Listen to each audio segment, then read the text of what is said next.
On vous répète sans cesse qu'il faut avoir une grande vision, penser en grand, viser la lune. Et c'est vrai, en partie.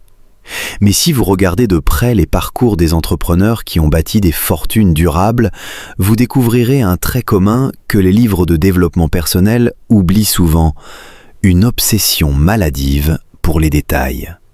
Pas une maniaquerie stérile, une véritable philosophie d'exécution. La conviction profonde que la perfection ne se trouve pas dans les grandes idées, mais dans les plus infimes détails que la plupart des gens négligent. Voilà ce qui sépare ceux qui gagnent des millions de ceux qui restent dans le rang. Avant d'entrer dans le détail, si vous voulez ne plus jamais passer à côté de ces principes qui font la différence, pensez à vous abonner. Et dites-moi en commentaire quel est le petit détail que vous avez remarqué récemment et qui a changé votre perception d'un produit ou d'un service. Dans les minutes qui viennent, nous allons déconstruire ensemble pourquoi l'attention aux détails est le levier le plus sous-estimé pour créer une valeur exceptionnelle. Nous verrons comment les plus grands, de Steve Jobs à Ray Kroc, en passant par les enseignements de la finance comportementale, ont transformé des micro-décisions en empires. Et surtout, je vous donnerai une feuille de route concrète pour appliquer cette obsession du détail à votre propre activité, quelle que soit sa taille. Premier mouvement, l'anatomie de l'obsession, ce que Steve Jobs a compris avant tout le monde. Steve Jobs ne croyait pas que la perfection résidait dans les grandes idées. Il était convaincu qu'elle vivait dans les plus infimes détails que la plupart des gens négligent. Lorsque le biographe Walter Isaacson a écrit que Jobs croyait en la poésie du détail, il n'exagérait pas. Jobs n'avait pas seulement une attention aux détails, il les exigeait parfaits. Du bruit de fermeture d'un MacBook à la fluidité du défilement sur un iPhone, rien n'était trop petit pour échapper à son regard.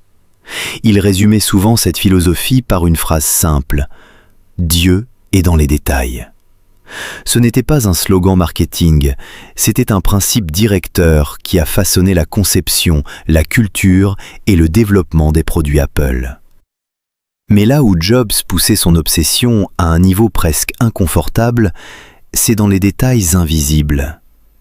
Isaacson raconte que Jobs passait des semaines à perfectionner un circuit imprimé qu'aucun utilisateur ne verrait jamais.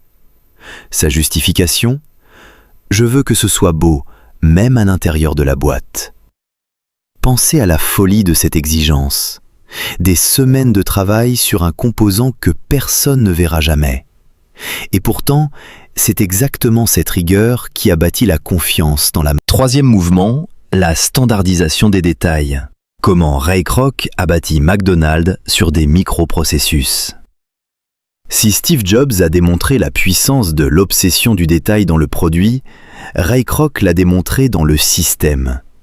En 1955, lorsqu'il ouvre le premier McDonald's à l'est du Mississippi, Kroc a une vision simple mais radicale. Offrir une qualité et un service constant où que vous soyez dans le monde. Cette vision repose sur un principe unique, la standardisation absolue des détails. Le même goût, la même qualité, la même expérience que vous soyez à New York ou à Tokyo. Cette approche méticuleuse a permis à McDonald's de développer un modèle de franchise qui maintient un produit et une expérience client standardisés dans tous ses établissements. Ce n'est pas glamour, ce n'est pas créatif, c'est même profondément ennuyeux. Mais c'est exactement pour cela que cela marche. Parce que la standardisation des détails élimine l'incertitude. Elle construit la confiance. Elle permet l'efficacité et la gestion des coûts, réduisant le gaspillage et maximisant la productivité. Aujourd'hui, McDonald's sert plus de 6 millions de hamburgers par jour.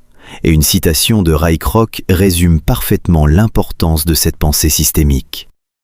Ce que Kroc a compris, c'est que les détails ne sont pas une question d'esthétique, mais de reproductibilité. Un détail bien pensé, bien documenté, bien formé, peut être reproduit des milliers, des millions de fois. Et chaque reproduction parfaite génère de la valeur. C'est ainsi que les détails se transforment en millions. 4e mouvement, la psychologie cognitive du détail. Pourquoi votre cerveau est programmé pour les ignorer? Mais alors, si l'attention au détail est si puissante, pourquoi si peu de gens la pratiquent? La réponse se trouve dans notre propre architecture cognitive. Les travaux de Kahneman et Tversky, prix Nobel d'économie, ont mis en évidence que le cerveau humain fonctionne avec deux systèmes. Le système 1 est rapide, intuitif, économique en énergie. C'est lui qui prend les décisions automatiques, qui simplifie le monde, qui ignore les détails pour aller à l'essentiel. Le système 2 est lent, analytique, coûteux en énergie. C'est lui qui s'arrête sur les détails, qui vérifie, qui creuse. Par défaut, nous fonctionnons en système 1, parce que c'est plus facile, plus rapide, moins fatigant. Mais c'est exactement ce biais cognitif que les entrepreneurs qui réussissent apprennent à combattre. Ils prennent le temps de passer en système 2 sur les détails qui comptent. Ils ne laissent pas leur cerveau prendre des raccourcis. Ils vérifient, ils itèrent, ils affinent. Il y a un autre biais puissant en jeu, l'excès de confiance. Nous avons tendance à surestimer notre capacité à bien faire les choses du premier coup. Nous sous-estimons systématiquement les risques et les imperfections. C'est pour cela que les détails négligés sont si dangereux. Nous ne les voyons même pas. Nous partons du principe que ça ira. Et trop souvent, ça ne va pas. Les études montrent que les entreprises fondées par des duos ou des trios ont 30% de chances de survie en plus que les projets portés par une seule personne. Pourquoi ? Parce que la confrontation des points de vue réduit l'excès de confiance individuelle. Un autre regard capte les détails que vous avez manqués.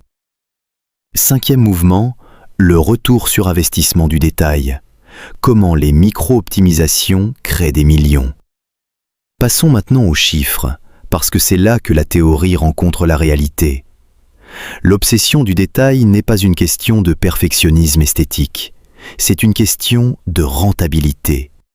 Prenons un exemple concret, l'expérience utilisateur, ce que les professionnels appellent l'UX.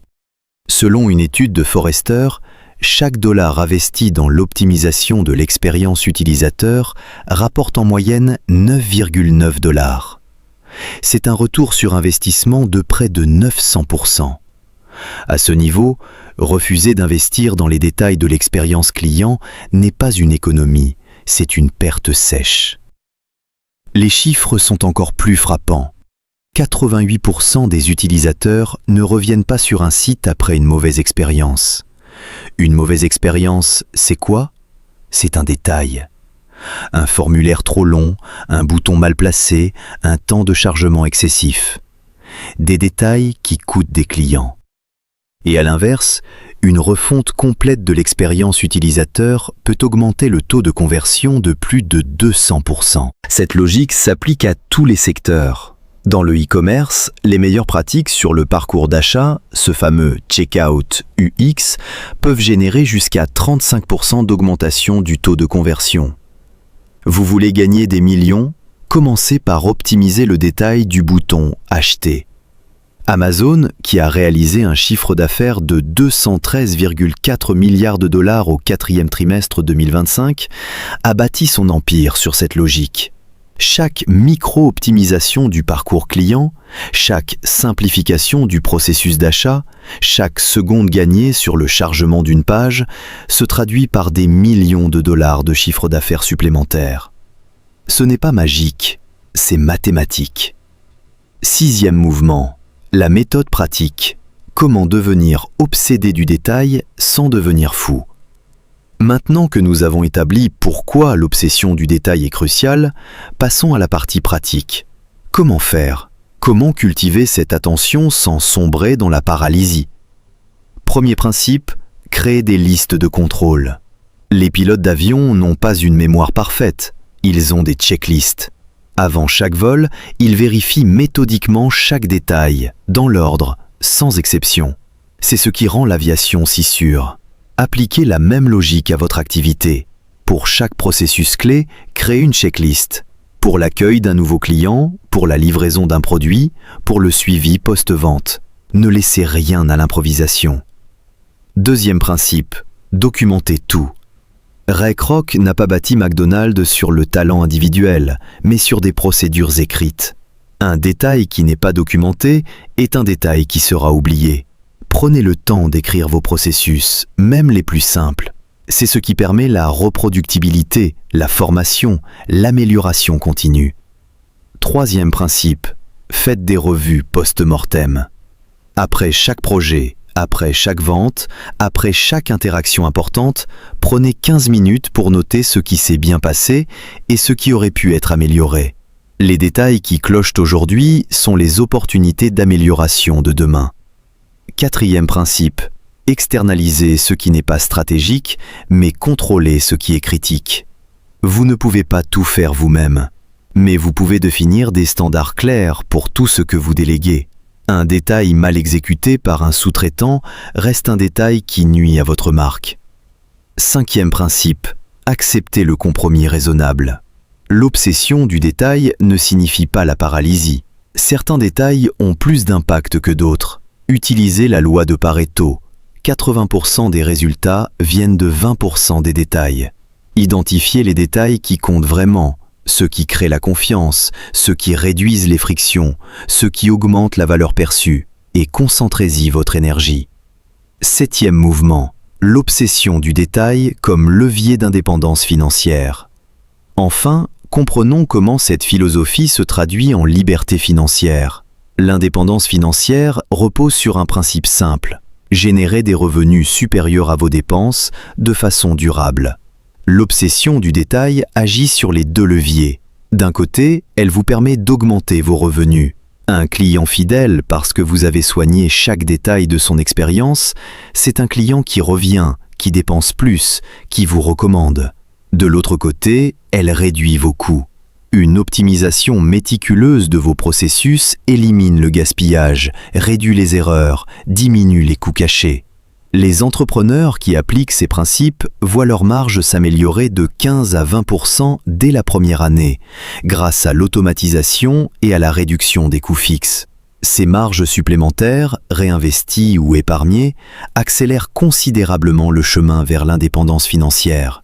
Et plus votre activité devient systémique, c'est-à-dire moins dépendante de votre présence quotidienne, plus les détails bien pensés continuent de produire de la valeur sans votre intervention directe.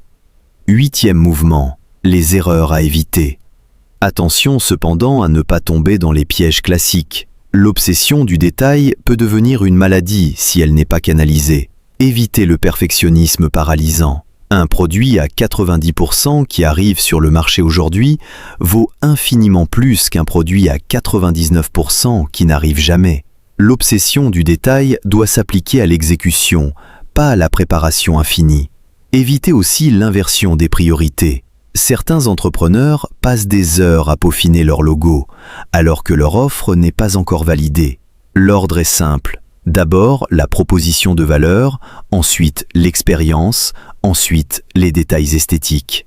Ne mettez pas la charrue avant les bœufs. Évitez enfin l'épuisement. Être obsédé par les détails ne signifie pas tout faire vous-même. Cela signifie définir des standards élevés et les faire respecter, que ce soit par vous ou par votre équipe. Apprenez à déléguer sans baisser vos exigences. En résumé, l'obsession du détail n'est pas une manie, c'est une stratégie. C'est ce qui transforme un produit banal en une expérience mémorable. C'est ce qui transforme un client occasionnel en un ambassadeur fidèle. C'est ce qui transforme une petite entreprise en un empire durable. Steve Jobs a passé des semaines sur un circuit imprimé invisible. Ray Kroc a standardisé la cuisson du hamburger. Et vous, aujourd'hui, vous pouvez commencer par un seul détail. Un détail que vous allez soigner comme personne d'autre ne le fait. Un détail qui deviendra votre signature. Parce que dans un monde où tout le monde se précipite, où tout le monde cherche la solution miracle, où tout le monde veut aller vite, l'attention au détail est devenue l'avantage concurrentiel le plus rare et le plus précieux. Ce n'est pas en pensant en grand qu'on gagne des millions. C'est en exécutant parfaitement les petites choses, encore et encore, jusqu'à ce que leur accumulation crée une valeur inattaquable. Les détails ne sont pas des détails. Ils sont la matière première de l'excellence. Et l'excellence, elle, se paie au prix fort. Si vous avez suivi jusqu'ici, vous savez maintenant pourquoi l'obsession du détail peut changer votre trajectoire financière. La seule question qui reste, par quel détail allez-vous commencer aujourd'hui ? Mettez en commentaire le mot « détail » pour dire que vous êtes prêt à faire ce virage. Abonnez-vous pour ne pas rater les prochaines étapes détaillées. Et je vous dis à très bientôt pour un prochain épisode.